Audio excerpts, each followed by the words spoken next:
तो देखिएगा, हम जो कोशिका पढ़ रहे हैं, कोशिका में हमने सबसे पहले देखा था कोशिका की जो खोज की थी वो किसने की थी? रॉबर्ट हुक ने। किसने की थी? रॉबर्ट हुक ने की थी। कब की थी? 1665 में। इस पेज का क्विक रिवीजन कर रहा हूं फटाफट से। कोशिका की खोज किसने की थी? रॉबर्ट हुक ने की थी, 1665 में की थी। कॉर्क की एक झिल्ली में की थी। किसने की थी? कॉर्क की एक झिल्ली में की थी। उसके बाद मैंने बताया था कोशिका सिद्धांत दिया था, लिविंग कोशिका जो थी, सबसे पहले लिविंग कोशिका को किसने देखा था? तो एंटनी वॉन लीवेनहॉक ने देखा था। किसने देखा था? एंटनी वॉन लीवेनहॉक ने देखा था। उसके बाद मैंने बताया था स्लीडर एंड स्वान ने कोशिका सिद्धांत दिया था। क्या दिया था? कोशिका सिद्धांत दिया था। और कोशिका सिद्धांत का मैंने एक अपवाद बताया था आपको। अपवाद क्या था? वायरस। क्या था? वायरस। उसके बाद मैंने बताया था एक वैज्ञानिक थे रुडोल्फ विर्चो। कौन थे? Rudolf Virchow. रुडोल्फ विर्चो ने एक बात कही थी, ओमनिस सेलुला ई सेलुला। क्या कही थी? ओमनिस सेलुला ई सेलुला। क्या कही थी? ओमनिस सेलुला ई सेलुला, जिसका तात्पर्य क्या होता है? नई कोशिका का निर्माण पूर्ववर्ती कोशिका से होता है। आप सबको ज्ञात होगा। फिर मैंने एक बात बताई थी आपको स्लीडन एंड स्वान के बारे में। स्लीडन एंड स्वान जो साइंटिस्ट दो थे, उन साइंटिस्ट में गवर्नमेंट एग्जाम में अक्सर आता है कौन जूलॉजिस्ट था और कौन बॉटनिस्ट था। तो मैंने आपको बताया था श्वान क्या है? एक जंतु का नाम है। तो जंतु विज्ञान के जो प्रणेता थे यानी कि जूलॉजिस्ट थे वो कौन थे? श्वान थे। और जो बॉटनिस्ट थे वो कौन थे? स्लीडन थे। ये बात मैं बता चुका था। उसके बाद मैंने आपको बताया था पादप कोशिका में यूकेरियोट कोशिका तथा प्रोकैरियोट कोशिका में क्या अंतर थे। तो हम देखते हैं यूकेरियोट कोशिका, यूकेरियोट का हमने क्या माना था? यूकेरियोट कोशिका में यू का तात्पर्य क्या होता है? क्या होता है? प्रिमिटिव। तो यूकेरियोट में क्या होता है? मैंने आपको बताया था पहले का क्या होता है यूकेरियोट का? एडवांस। तो एक होता है प्रोकैरियोट। तो प्रोकैरियोट का क्या होता है? प्रिमिटिव। तो मैंने दो चीजें बताई थी, एक तो प्रोकैरियोट कोशिका, एक होती है यूकेरियोट कोशिका। प्रोकैरियोट में क्या होता है? प्रिमिटिव न्यूक्लियस होता है। और यूकेरियोट में क्या होता है? एडवांस न्यूक्लियस होता है। प्रिमिटिव यानी आदिम प्रकार का न्यूक्लियस होता है, केंद्रक होता है। और यहाँ पे क्या होता है? हमारा एडवांस होता है, यानी कि ये पूर्ण में विकसित जो होता है ऐसा होता है। ठीक है। तो यूकेरियोट में जो न्यूक्लियस होगा वो कैसा होगा? विकसित होगा। जबकि प्रोकैरियोट में न्यूक्लियस होगा वो कैसा होगा? अल्प विकसित या आदिम प्रकार का होगा। अब अल्प विकसित होगा तो इसमें क्या उपस्थित नहीं होगा? केंद्रक झिल्ली अनुपस्थित होगी, तो हिस्टोन प्रोटीन अनुपस्थित होगा, और उसके अंदर साइटोप्लाज्म जो होगा वो भी कुछ मात्रा में कम रहेगा। उसके बाद मैंने बताया था यूकेरियोट कोशिका में जो होता है केंद्रक झिल्ली जो होती है वो उपस्थित होती है। तो इसके बाद हिस्टोन प्रोटीन जो होता है वो भी उपस्थित होता है। ये मैंने मेन अंतर जो थे वो बताए थे। उसके बाद मैंने और अंतर क्या बताया थे? यूकेरियोट कोशिका जो होती है उसमें कितने प्रकार का अपना राइबोसोम कौन सा होता है? 88 राइबोसोम होता है। 70 और 88 दोनों प्रकार के राइबोसोम होते हैं। जबकि प्रोकैरियोट कोशिका में क्या होता है? केवल 78 राइबोसोम होता है। ये मैंने अंतर मुख्य बताए थे। उसके बाद मैं बताया प्रोकैरियोट में प्लाज्मिड पाया जाता है। क्या पाया जाता है? प्लाज्मिड। और यूकेरियोट में प्लाज्मिड जो होता है वो क्या होता है? अनुपस्थित होता है। ये चीज मैंने बता दी थी। और प्लाज्मिड होता क्या है? ये प्रश्न एग्जाम में आ चुका है। प्लाज्मिड जो होता है वो क्या होता है? Extra chromosomal part. क्या होता है? Extra chromosomal part. क्या होता है? Extra chromosomal part. उसके बाद मैंने बताया था यहाँ पे प्रोकैरियोट में माइटोकॉन्ड्रिया की जो संरचना पाई जाती है जिसको हम क्या बोलते हैं? मेसोसोम। क्या बोलते हैं? मेसोसोम। मेसोसोम किसकी जगह पे होता है? माइटोकॉन्ड्रिया। क्योंकि प्रोकैरियोट कोशिका में माइटोकॉन्ड्रिया जो होता है क्या होता है? एब्सेंट होता है। जबकि यूकेरियोट कोशिका में माइटोकॉन्ड्रिया जो होता है वो क्या होता है? उपस्थित होता है। ये मैंने मेन जो अंतर थे वो बताए थे आपको। ठीक है। उसके बाद हम बढ़ते हैं पादप कोशिका में जंतु कोशिका में क्या अंतर होते हैं। उस पर हमारी क्लास बाकी थी, उस क्लास को हम आगे लेके चल रहे हैं। तो देखना पादप कोशिका तथा जंतु कोशिका में अंतर।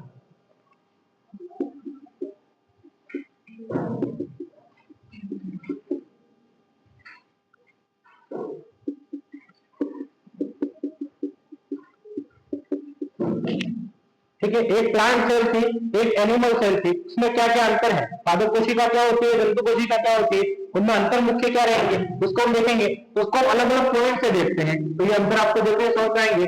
पॉइंट देखते हैं तो सबसे पहले एक होती है सेल वॉल। सेल वॉल क्या होती है? सेल वॉल कोशिका भित्ति। क्या होती है? कोशिका भित्ति। तो पादप कोशिका जो होती है उसमें कोशिका भित्ति क्या होती है? प्रेजेंट होती है, उपस्थित होती है। जबकि जंतु कोशिका जो होती है उसमें सेल वॉल जो होती है वो क्या होती है? एब्सेंट। सेल वॉल जो होती है वो क्या होती है, कोशिका के सबसे बाहर की परत होती है, जिसे हम क्या बोलते हैं, सेल वॉल। तो ये जो होती है जंतु कोशिका में तो क्या होती है, अनुपस्थित होती है, जबकि पादप कोशिका में क्या होती है, उपस्थित होती है। उसके बाद मैंने बताया था क्लोरोफॉर्म, क्या बताया था, क्लोरोफॉर्म।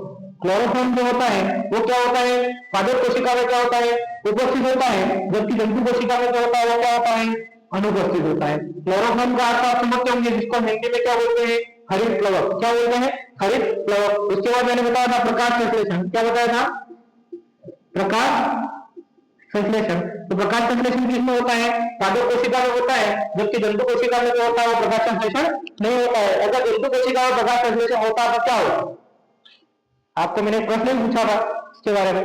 जंतु कोशिका में अगर प्रकाश संश्लेषण होता तो क्या होता, मनुष्य कभी भूखा मरता नहीं, मरता, तो कमाता ही नहीं। जब भी भूख लगे धूप में जाता, प्रकाश संश्लेषण करता, खाना खाता, वापिस आता, कमाने की जरूरत होती नहीं। तो प्रकाश संश्लेषण जो होता है वो भगवान ने सोचा अगर जंतु कोशिका में दे दिया प्रकाश संश्लेषण तो भोजन बना लेगा, खा लेगा, फिर मेरे को ही हावी हो जाएगा, इसलिए प्रकाश संश्लेषण नहीं दिया। ये याद रखने का तरीका, जंतु कोशिका में प्रकाश संश्लेषण नहीं होता, जबकि पादप कोशिका में प्रकाश संश्लेषण जो होता है वो होता है। उसके बाद मैंने क्या बताया था, उसमें रिक्तिका जो होती है, वैकल्प जो होती है वो एक होती है। रिक्तिका जो होती है वो कितनी होती है, पादप कोशिका में एक होती है, और आकार में कैसी होती है, बड़ी। कैसी होती है, बड़ी। और यहाँ पे रिक्तिका जो होती है वो कितनी होती है, अनेक होती है, और आकार में कैसी होती है, छोटी। तो ये जंतु कोशिका और पादप कोशिका में मुख्य मुख्य जो अंतर थे। तो पादप कोशिका में क्या है, कोशिका व्यक्ति जो होती है वो उपस्थित होती है, जबकि जंतु कोशिका में कोशिका व्यक्ति जो होती है वो क्या होती है, अनुपस्थित होती है। कोशिका व्यक्ति को हम क्या बोलते हैं, सेल वॉल। उसके बाद क्लोरोफॉर्म जो होता है वो उपस्थित होता है, इसमें अनुपस्थित होता है। इसमें फोटोसिंथेसिस प्रकाश संश्लेषण जो होता है वो पादप कोशिका में होता है, जबकि जंतु कोशिका में क्या होता है, अनुपस्थित होता है। और रिक्तिका जो होती है इसमें एक और आकार में बड़ी होती है, और इसमें अनेक होती है और आकार में क्या होती है, छोटी होती है। उसके बाद मैंने बताया सेंट्रियोल, तारक काय। क्या बताया था, तारक काय। तारक काय जो होते हैं सेंट्रियोल, सेंट्रियोल कहां पे होते हैं, जहां पे क्रोमोसोम होंगे, क्रोमोसोम को जोड़े रखने का काम करता है। तो ये पादप कोशिका में क्या होते हैं, कैसे होते हैं, जबकि जंतु कोशिका में क्या होते हैं, प्रेजेंट होते हैं। तो ये मुख्य मुख्य जो अंतर थे पादप कोशिका और जंतु कोशिका में, ये मुख्य मुख्य हमारे अंतर थे। आपको साथ साथ में लिखते रहना है ताकि अपने टाइम थोड़ा बच जाए। समझ में आया, यहाँ तक लगभग हमने लिख भी लिया था। हम आगे बढ़ते हैं, समझना। और कोशिका के बारे में हम पढ़ते हैं, कोशिका क्या है, कोशिका को पूरा डिटेल से पढ़ते हैं। तो कैसे पढ़ते हैं देखें, कोशिका को हम डिटेल से पढ़ने के लिए 4 भागों में पढ़ते हैं। कितने भागों में पढ़ते हैं, 4 भागों में। सबसे पहला जो होता है हमारा,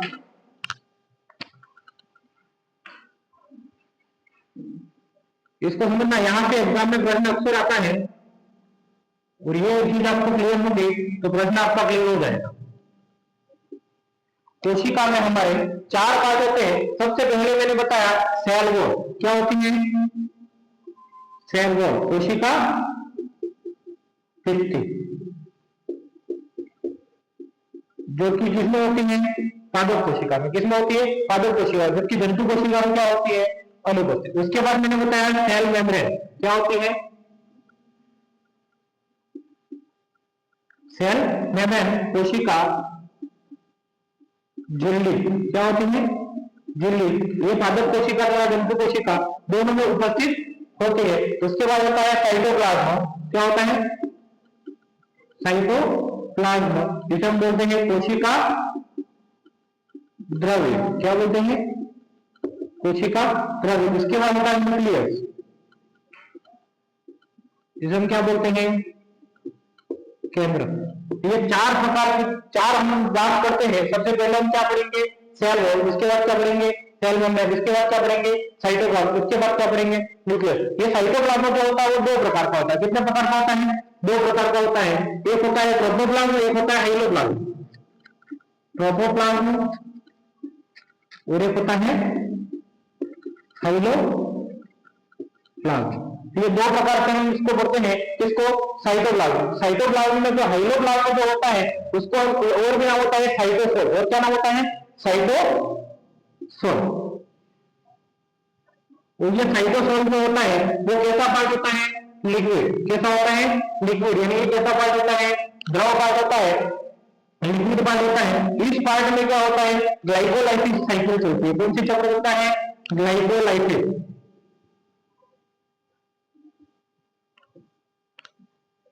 ग्लाइकोलाइसिस चक्र में क्या होता है, ग्लूकोज से पायरुविक एसिड बनता है। क्या बनता है, ग्लूकोज से पायरुविक एसिड। तो ये ग्लाइकोलाइसिस चक्र जो चलता है हमारा, हम एग्जाम में पढ़ना आता है, अक्सर हम क्या करते हैं, ग्लाइकोलाइसिस चक्र का चलता है साइटोप्लाज्म में चलता है। परंतु अंदर डीप प्रश्न पूछ लिया आपको, अंदर से प्रश्न पूछे तो कोशिका जो ग्लाइकोलाइसिस चक्र जो चलता है वो किसमें चलता है, हाइलोप्लाज्म। किसमें चलता है, हाइलोप्लाज्म। और जिसका दूसरा जो हमारा था ट्रोपोप्लाज्म, ये ठोस भाग होता है। कैसा होता है, ठोस होता है, सॉलिड पार्ट होता है। और इसको हम तीन भागों में करते हैं। कितने भागों में करते हैं, तीन भागों में करते हैं। एक होता है दोहरी झिल्ली युक्त, दूसरा होता है झिल्ली रहित, और तीसरा होता है एकल झिल्ली युक्त। दोहरी झिल्ली युक्त डबल मेम्ब्रेन, दोहरी झिल्ली युक्त इसे क्या बोलते हैं, डबल मेम्ब्रेन। एक होता है झिल्ली रहित,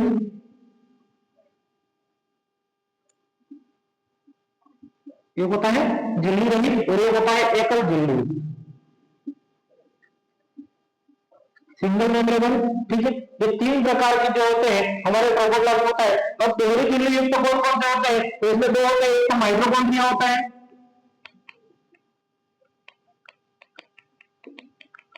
और एक होता है क्लोरोप्लास्ट। क्या होता है, क्लोरोप्लास्ट।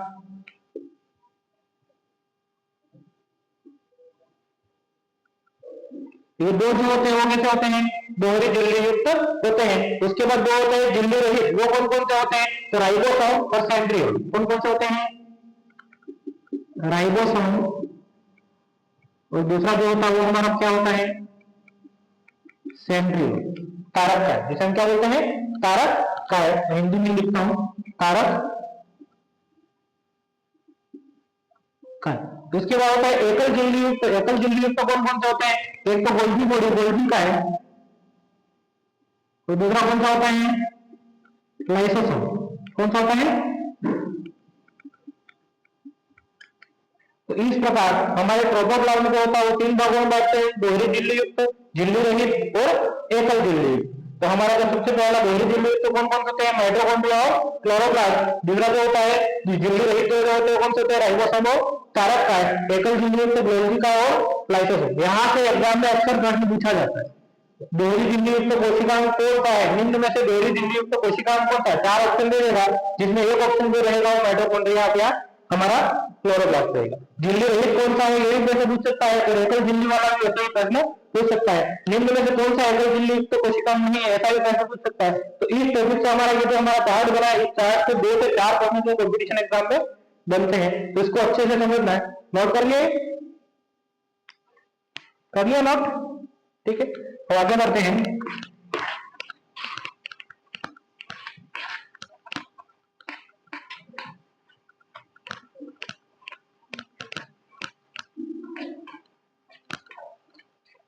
अब सबसे पहला पार्ट जो हमारा है वो कौन सा है, सेल वॉल। कौन सा है, सेल वॉल, कोशिका भित्ति, उसके बारे में हम पढ़ते हैं।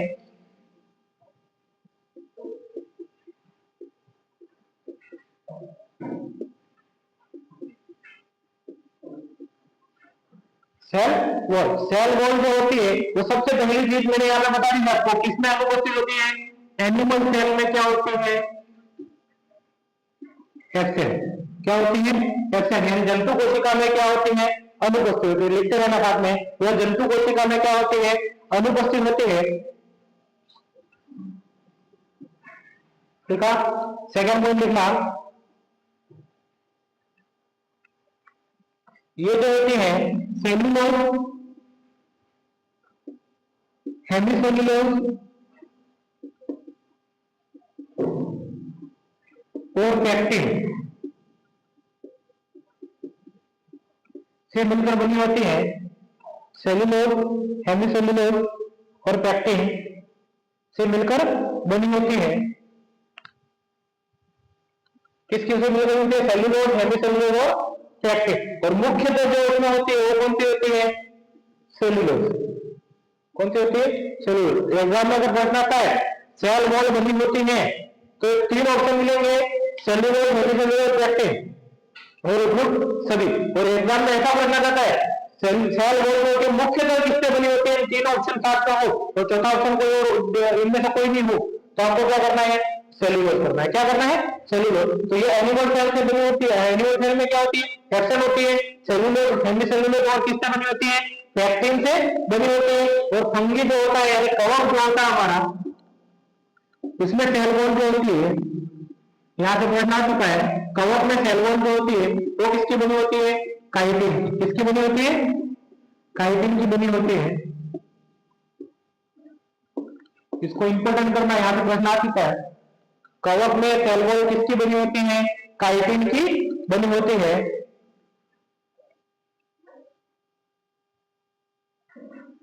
लिखा। उसके बाद हम देखते हैं ये जो सेल वॉल जो होती है वो 3 प्रकार की होती है। कितने प्रकार की होती है, 3 प्रकार की। सेल वॉल 3 प्रकार की होती है। पहली होती है प्राइमरी, प्राथमिक कोशिका भित्ति,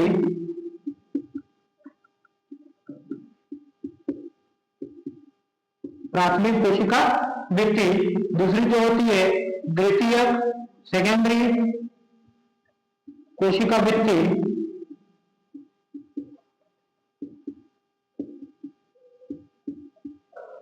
थर्ड जो होती है तृतीयक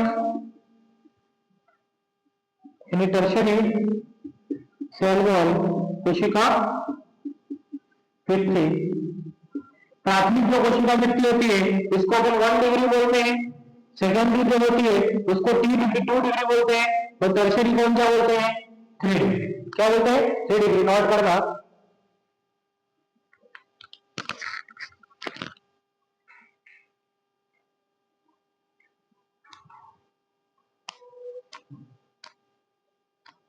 समझना है यहाँ तक, आगे बढ़ते हैं। ये समझना क्या, मैंने क्या बताया, कोशिका भित्ति जंतु कोशिका में क्या होती है, अनुपस्थित होती है। सेलुलोज, हेमीसेल्यूलोज और किससे मिलकर बनी होती है, पेक्टिन से मिलकर बनी होती है। कवक में सेल वॉल होती है, किसकी बनी होती है, काइटिन की बनी होती है। सेल वॉल 3 प्रकार की होती है, प्राइमरी, सेकेंडरी और टर्शरी। प्राइमरी को 1 डिग्री, सेकेंडरी को 2 डिग्री और टर्शरी को 3 डिग्री। और आगे बढ़ते हैं। अब कोशिका भित्ति की संरचना लिखा, कोशिका भित्ति की संरचना, स्ट्रक्चर कैसे होती है कोशिका भित्ति की।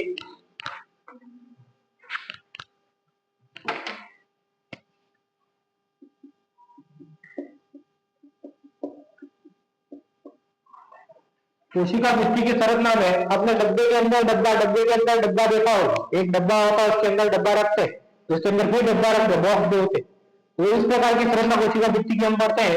इसको समझने के लिए अच्छा डायग्राम बना रहे हैं, देखना एक बार, समझना है इसको।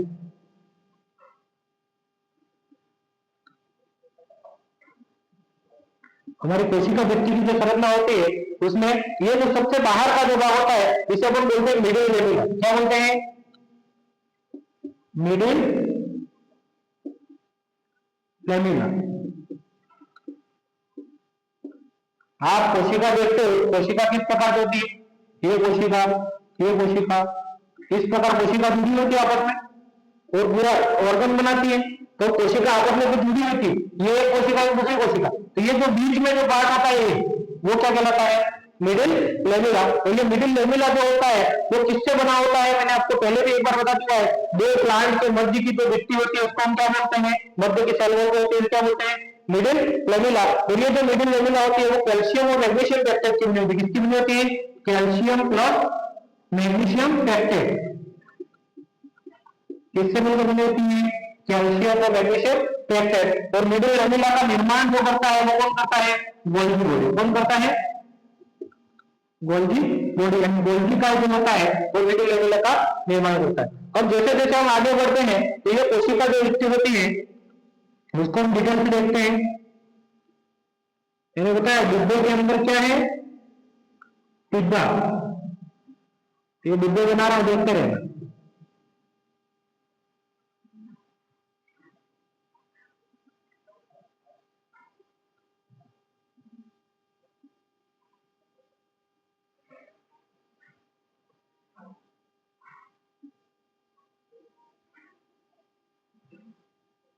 इस प्रकार जो हमारी होती है कोशिका वृत्ति जो होती है वो होती है सबसे बाहर की जो वृत्ति होती है, हमने जो बाहर दिखती है उसको हम क्या बोलते हैं, प्राइमरी। क्या बोलते हैं, प्राथमिक। क्या बोलते हैं, प्राथमिक। उसके बाद मध्य की जो लेयर होती है ये वाली, यहां से लगा के यहां तक, इसको अपन क्या बोलते हैं, द्वितीय। क्या बोलते हैं, द्वितीय। और सबसे अंदर की जो होती है उसे अपन क्या बोलते हैं, तृतीय। प्राइमरी को अपन क्या बोलते हैं, 1 डिग्री। सेकेंडरी को अपन क्या बोलते हैं, 2 डिग्री। तो तृतीय को क्या बोलते हैं, 3 डिग्री। समझ में? तो सबसे बाहर जो होती है वो कौन सी होती है, प्राइमरी। और प्राइमरी जो होगी वो एकल झिल्ली युक्त होगी। सिंगल लेयर दिख रही है आपको, एक ही लेयर दिख रही है, दिख रही है ना, एक ही लेयर। तो ये कैसी होती है, सिंगल लेयर। यानी एकल झिल्ली, एकल वृत्ति युक्त होती है। सबसे पहली बात, प्राथमिक कैसी होती है, एकल झिल्ली युक्त होती है। उससे आपको देखिए एक लेयर रहेगी, वो कैसी रहेगी, थिन रहेगी, पतली। कैसी रहेगी, पतली। जब भी कोई एक लेयर होती है वो पतली जो होती है, जो 2 लेयर बन जाती है वो थोड़ी मोटी हो जाती है। ठीक है, इस प्रकार ये कैसी होती है, पतली होती है। और ये जो होती है विभेदक टिश्यू जो होती है उसके सेल वॉल की बनी होती है। जो हमारा विभेदक बीजक होता है टिश्यू, उत्तक आपने पढ़ा होगा।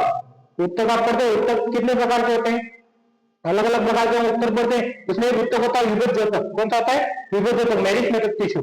तो उसकी सेल वॉल जो होती है विभेदक उत्तक की, वो किसकी बनी होती है, 1 डिग्री से। विभेदक उत्तक जो होता है उसकी सेल वॉल जो होती है वो किसकी बनी होती है, हमारी 1 डिग्री की बनी होती है। समझ में आया, यहां तक सबको समझ में आया। तो हमारा 1 डिग्री जो होता है उसके हमने पहली चीज क्या देखी, ये तो कैसे होती है, सिंगल लेयर होता है, थिन होती है, पतली होती है और विभेदक उत्तक की बनी होती है। विभेदक उत्तक की सेल कैसी का सेल पैटर्न जो होती है वो ऐसी बनी होती है। और सेकेंडरी हम देखते हैं, सेकेंडरी जो होती है देखा, फर्स्ट और सेकेंड और थर्ड 3 लेयर दिख रही है आपको। ये 3 से 4 लेयर की बनी होती है। कितने लेयर की बनी होती है, 3 से 4 लेयर। यहाँ पे सिंगल लेयर की, यहाँ पे कितने लेयर है, 3 से 4 लेयर, यानी 4 करते हैं। कितनी करते हैं, 4 करते हैं। तो अब समझना, ये 4 करते हैं, ये कैसी होगी, ठीक होगी कि थिन होगी, ठीक होगी, मोटी होगी। ये कैसी होती है, मोटी। समझ में आया। प्राइमरी जो होती है वो 1 डिग्री सिंगल लेयर होती है, तो वो कैसे होती है, पतली होती है। कैसी होती है, पतली होती है। जबकि द्वितीय जो होती है वो 3 से 4 लेयर वाली होती है, तो ये कैसी होती है, मोटी। तो अधिकांश प्लांट की सेल वॉल जो होती है वो इसकी बनी होती है। अधिकांश पौधे जो होते हैं की सेल वॉल किसकी बनी होती है, 2 डिग्री की बनी होती है। 2 डिग्री और 1 डिग्री के होते हैं, बाकी 3rd डिग्री का जो होता है वो प्लांट में लगभग नहीं पाए जाते। तो अधिकांश प्लांट जो होती है इसकी सेल वॉल प्राइमरी और द्वितीय की बनी होती है। सबसे ज्यादा अगर किसकी पाई जाती है, तो किसकी पाई जाएगी, 2 डिग्री। किसकी पाई जाएगी, 2 डिग्री। समझ में आ रहा है, आ रहा है समझ में। ठीक है, आगे हम बढ़ते हैं तृतीय। किसमें बढ़ते हैं, टर्सरी। तो टर्सरी जो होती है ये केवल जिम्नोस्पर्म पादपों में पाई जाती है। किसमें पाई जाती है, जिम्नोस्पर्म। जिम्नोस्पर्म पादप कहाँ पाए जाते हैं बेटा, कहाँ पाए जाते हैं जिम्नोस्पर्म पादप, किसी को पता है जिम्नोस्पर्म पादप कहाँ पाए जाते, कहाँ पाए जाते, देखे जिम्नोस्पर्म पादप, कहाँ देखे, घर पे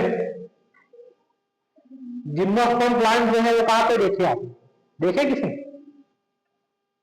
देखे, यहाँ पे होते ही नहीं, कहाँ से देखोगे। ये जो होते हैं हिमालय वाले एरिया में जो होते हैं वो होते हैं। तो जिम्नोस्पर्म वाले बड़े बड़े लंबे लंबे जो पादप होते हैं ना, उनको क्या बोलते हैं, जिम्नोस्पर्म वाले पादप होते हैं, जो लंबे लंबे होते हैं। याद है किसी को, हाँ ठीक है। वो सब करते होंगे अपने जिम्नोस्पर्म। जिम्नोस्पर्म की जितनी भी सेल वॉल होगी वो 3rd डिग्री पे मिलकर बनी होगी। तो हमारे सेल वॉल की स्ट्रक्चर आपको समझ में आएंगी।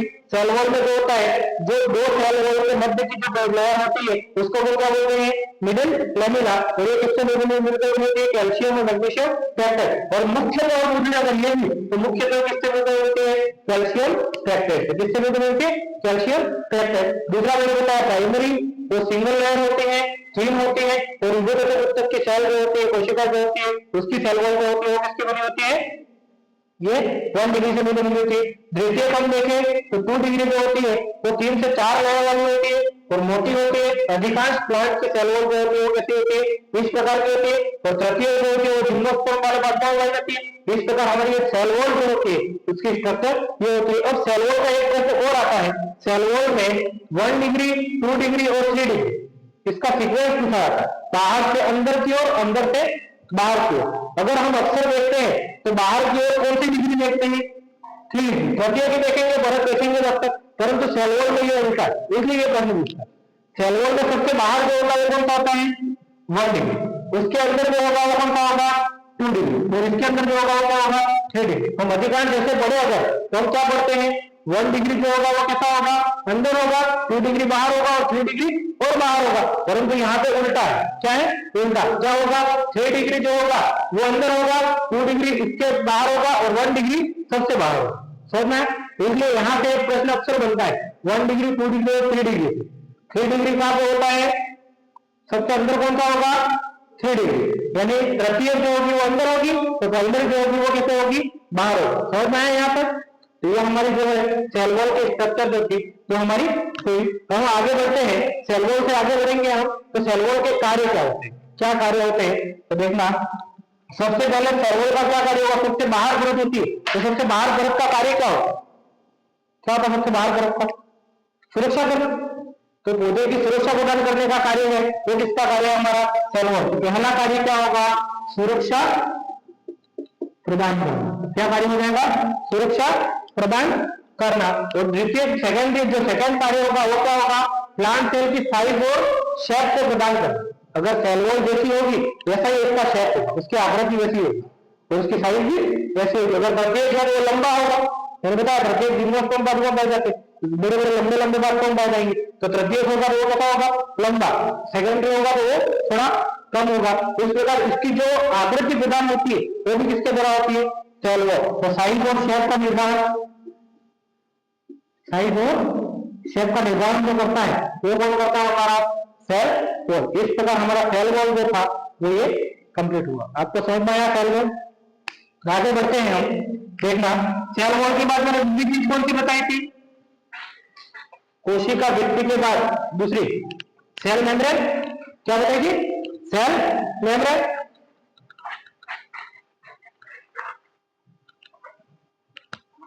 सेल मेम्ब्रेन जो होती है कोशिका भित्ति, कोशिका झिल्ली, उसके बारे में पढ़ेंगे हम,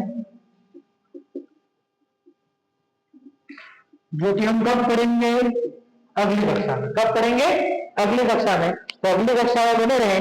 धन्यवाद। लाइक शेयर और सब्सक्राइब जरूर करें।